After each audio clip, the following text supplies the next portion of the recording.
Hey guys, in this video, I want to share with you my process for identifying those diamond in the rough opportunities when it comes to Amazon FBA product research. We're going to be using SellerSprite's product research module, which makes it easy to identify products that fit every single one of our criteria because they have customizable filters where we can input things like what price range does it sell in? How many units does it move a month? What category is it listed in? One of my favorites, how much does it weigh? Because you know, that actually matters. Amazon has sizing tiers that we need to be cognizant of. If you don't know what I'm talking about or you're scared that this is too complicated, guys, SellerSprite has presets. So you can simply click the presets. For instance, rapid growth is one of the presets. So if you're looking to be successful right out of the gate, like who wouldn't be, select the rapid growth preset. There's so many options and it is so easy to use. My goal in this video is to walk you through exactly as I use it, and it's gonna tie back into the previous videos I did on SellerSprite, which I'll link in the description because all of those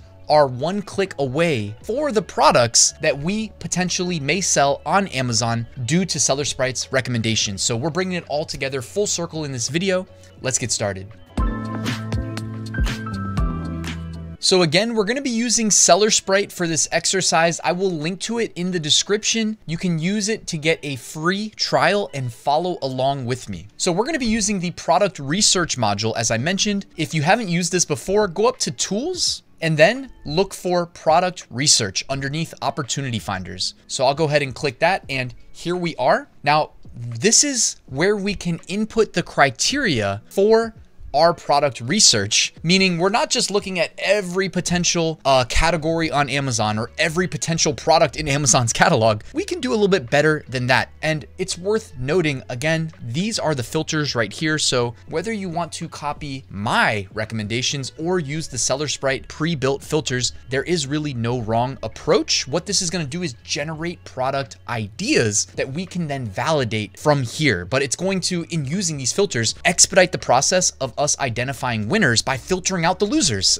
All right, let's start by selecting a category. Now, there isn't necessarily such a thing as a right or wrong category on Amazon. There are some categories maybe that are tougher to sell in than others. For instance, like I would not be checking the grocery and gourmet foods personally because I don't want to jump through the hoops necessary to sell food on Amazon. Like there's a lot of hoops, as you would imagine, right? So why don't we keep it more simple? We can check home and kitchen, like probably the most popular category on Amazon. At least for FBA, if I had to guess, that would be it. If not, like patio, lawn and garden, another extremely popular one. And you know what, for fun, let's also check industrial and scientific because the first product I ever launched without giving you the product, because I still sell it to this day, it is in the industrial and scientific category. So that is as much as I'm willing to reveal. So after this, guys, we will skip the presets. And how about in units sold per month? We're not gonna put something into all of these categories, by the way, but units sold per month. Here's my logic. If we wanna make at least $1,000 profit per month, and saying at least 1,000 does not mean that it's capped at 1,000. It means at least 1,000. Let's say that we wanna make $1,000 a month. Let's say that we wanna make at least $5 profit per sale. So simple math, 1,000 divided by 5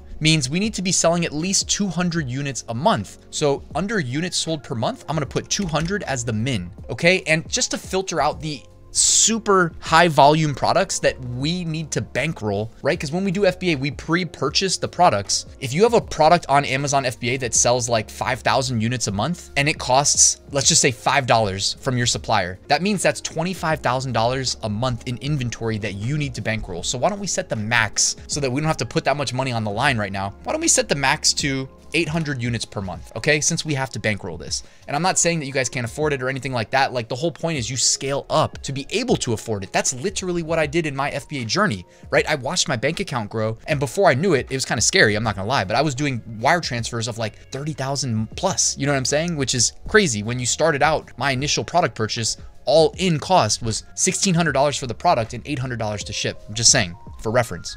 And you just scale it up, scale it up. Keep moving the product. So now we, you know, in terms of revenue, like I think that's kind of handled by the units sold per month. FBA fees, that shouldn't really matter because we can look at the products returned from SellerSprite and then do our determinations for like what the profit projections are going to be. I actually cover this all in depth in my FBA course, which I will link in the description in case you guys are interested. The financial validations is one of the things I do really a good job at that I don't know that every other course does, because I'm, you know, trying to protect your profits, right? So why don't we go down here, fulfillment, let's do FBA. Size, we can actually sort by these. So what I'm really going to do is say we can do small through standard, small oversized. We can even do medium oversized. It's not really, you know, that big of a deal. And for a first product, because I'm assuming most people watching are beginners, we can exclude large standard because you're going to pay higher fees for that. And we can exclude small and light, which actually you can pay lower fees, but also last I checked, I'm pretty sure that involves a price point under a certain, you know, price point. I'm pretty sure it's like 10 bucks, but I know they moved the goalpost recently in 2023. So anyways, small standard size, small oversize, medium oversize, save that. In terms of the right-hand side too, a lot of these are related to growth. I'm going to skip past those. Price, why don't we do $19? You know, if you put 20, it's going to exclude products priced at $19.99. So why don't we do like $19? The lowest I'd probably go is like $17, honestly, because you don't want to get in the pricing war to the bottom. It's nice to have a little bit of a cushion. Typically, the more a product costs, the more of a cushion there is for like advertising and stuff like that. What you don't want to do is be selling garlic presses for, if you guys caught my previous video, selling garlic presses for $9.99 and paying $2 plus per click, right? So you're definitely advertising at a loss, but trying to protect your organic rank. I don't want to get into one of those situations. So I'm going to say low cost, $19, high end, let's just do 29. All right, let's do 30. 30 is fine. Again, there's typically a correlation, guys, between products that command a higher price point and what you have to pay to purchase the product from your supplier. So just keep that in mind. If you're operating under a financial constraint, you don't want to be looking at products that, you know, cost $50, $60. I've sold products up to $150. Remember how I mentioned wiring, you know, 30,000 plus? Yeah, that's how you get up to those numbers too. That's another way. Like you can sell high, like expensive products, or you can sell a lot of, you know, inexpensive products, either way. In terms of weight, just as a quick reminder, the fees, the FBA fees tend to be associated with the size, the dimensions of a product, and the weight. All right, we don't need to spend an hour talking about this stuff, but just so you know, this is there. All right, they have, I've seen these, you know, over the years that as I've been selling FBA, I've seen them classify these things. It used to be a lot simpler. Now it is not as simple, but they have small standard, large standard. Now we basically already addressed this by choosing the size dropdown, but you could even go even further and set a weight limit. So what I was thinking is, in terms of the weight limit, to try to, you know, play within the large standard, like let's just say theoretically large standard, we check that box. Basically everything 3 pounds and above gets lumped together. So between 3 pounds and 20 pounds. So I would say it just makes sense. This is a long-winded way of me saying set a maximum of 3 and then change the G to LB for pounds. Okay. This to me is just fine. I mean, you can do seller location, stuff like that. If we're trying to optimize for the US market, you could check America.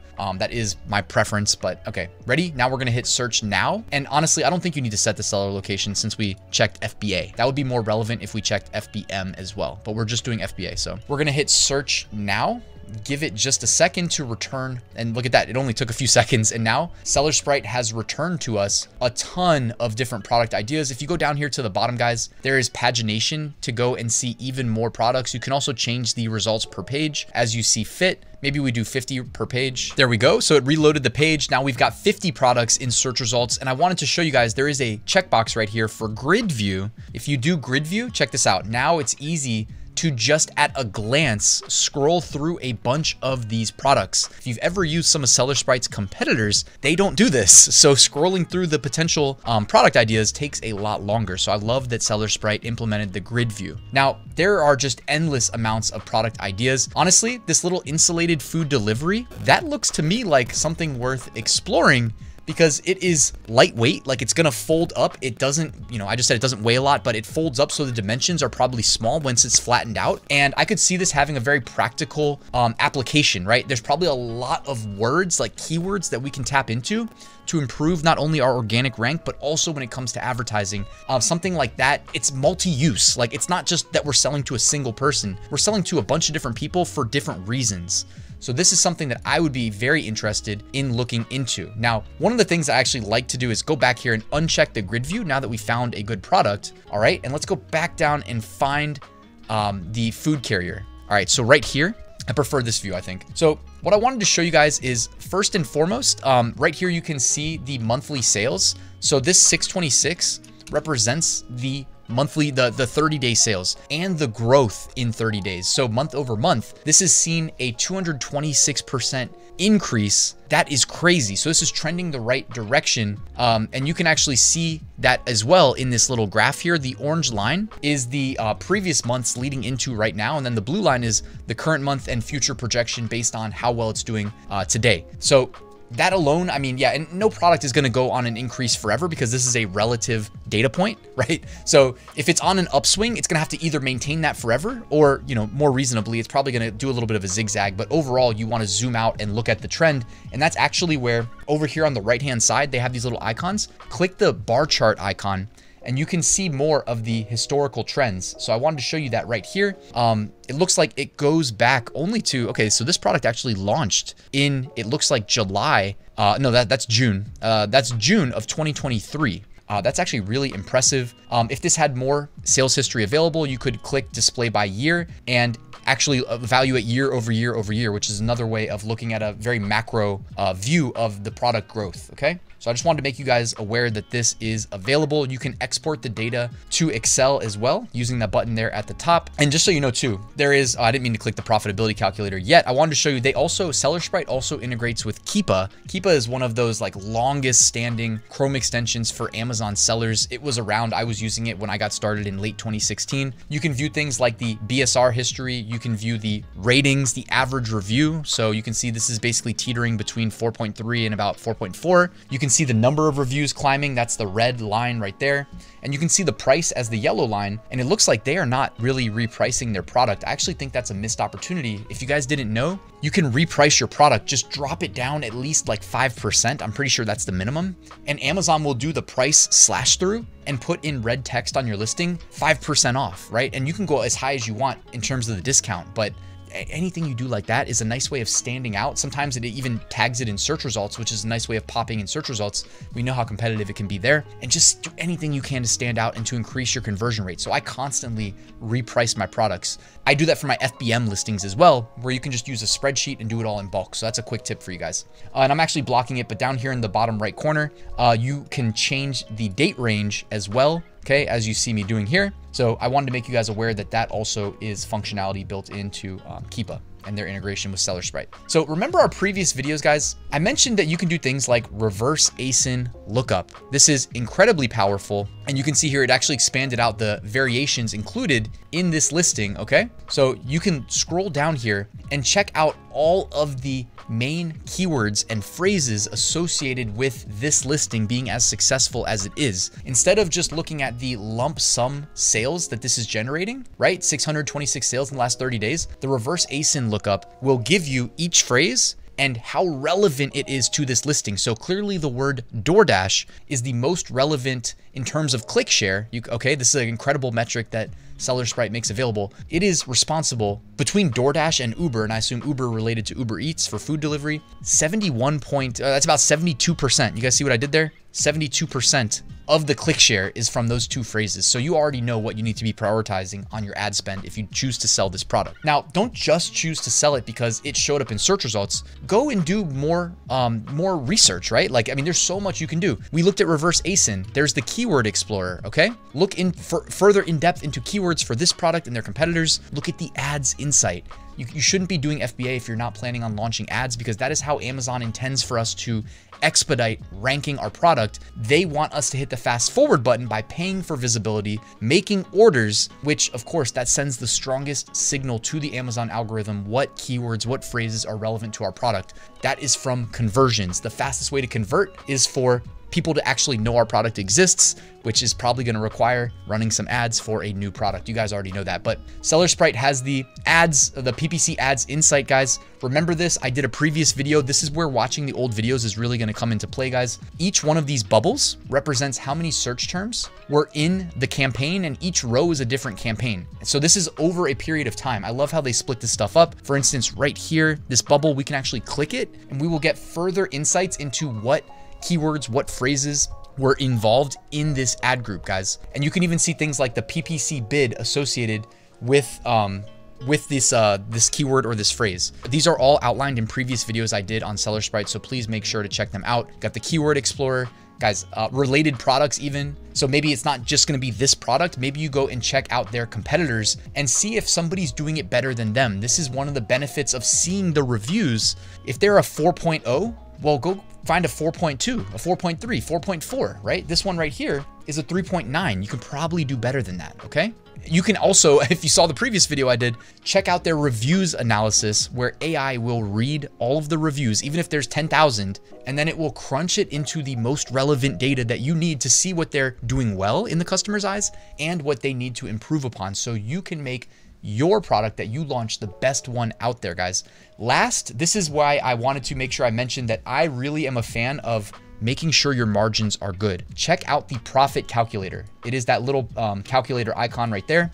With the profit calculator, because it already knows the ASIN, it's able to extract data from Amazon. It knows things like what the referral fee is going to be. You see it right there, what the FBA fees are going to be. And you have the ability to change all of the other dynamic pieces, such as what are we paying our supplier per unit? Let's assume we're paying maybe $4. I just made this up. You could also go to like Alibaba and get an idea of, you know, again, this is why I have a full course, by the way, because it walks you through step by step how to actually do this. And it goes very in depth, right? I've been doing this for over 6 years now. Shipping costs to Amazon. So you're most likely purchasing at least, I'm going to guess, minimum, this is me guessing, probably 200 units minimum for your first order. So let's say 200 times 4, you're already in for 800 bucks. Shipping is probably going to be another $4 per unit if I had to guess. And again, as you rank your product on Amazon, your sales velocity increases, right? When I say rank, I mean you get better organic visibility. Your sales velocity increases. You order larger orders from your supplier. All of a sudden, the unit cost goes from $4 to $3 and maybe from $3 to $2.50. And the more you order, your shipping costs will also go down as well. Generally speaking, I mean, you typically pay as a function of the weight, but you can typically also work with your freight forwarder and save some money. By the way, in my course, I put you in touch with my freight forwarder that I've been working with since the beginning, that I've gone to China and met in person. So that's another benefit of my course, just saying, linked in the description. Any other costs, you can include them there. Marketing costs as well. I mean, honestly, the minimum you need is the unit cost and the cost of shipping to Amazon, right? That literally means like from wherever your supplier is located to Amazon's warehouse. If you put those in, you can do your profit calculator and actually get an idea of what you are going to project in terms of profitability. So you can see here, my head's actually blocking it, guys.